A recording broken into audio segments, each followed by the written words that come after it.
Chittagong city corporation ২ নং জালালাবাদ ওয়ার্ডের সাবেক কমিশনার ও বায়েজিদ থানা বিএনপির প্রতিষ্ঠাতা আহ্বায়ক শহীদ আব্দুল কাদের মিলনের ১৯তম মৃত্যুবার্ষিকী উপলক্ষে নানা কর্মসূচি পালন করেছে ৪৪ নং সাংগঠনিক ওয়ার্ড বিএনপি।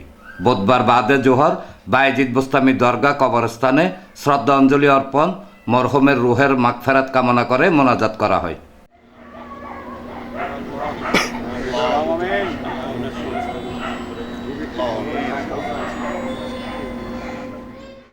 এর আগে বায়েজিদ বোস্তামি দরগা জামে মসজিদে দোয়া মাহফিল অনুষ্ঠিত হয়েছে।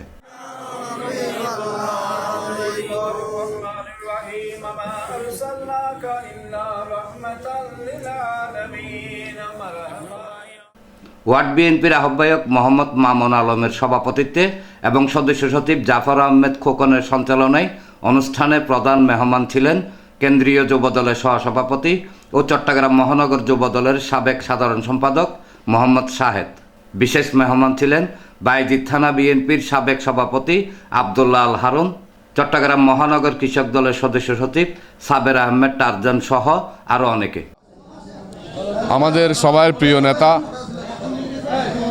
২ নং ঐতিহ্যবাহী ২ নং জালালাবাদ ওয়ার্ডের সাবেক নির্বাচিত কাউন্সিলর, বায়েজিদ বোস্তামি থানা বিএনপির প্রতিষ্ঠাতা আহ্বায়ক, এই এলাকার সমাজসেবক, সবার পরিচিত, এই এলাকার অহংকার, আমাদের প্রিয় নেতা আব্দুল কাদের মিলন ভাইয়ের ১৯তম মৃত্যুবার্ষিকীতে আমরা ওনাকে স্মরণ করার জন্য এবং বাদে জোহর আমরা ওনার আত্মার মাগফিরাত কামনা করে মিলাদ মাহফিল ও দোয়া মাহফিল করেছি এবং আমরা কবরে কোরআনখানি সহ আমরা পুষ্পস্তবক অর্পণ করছি।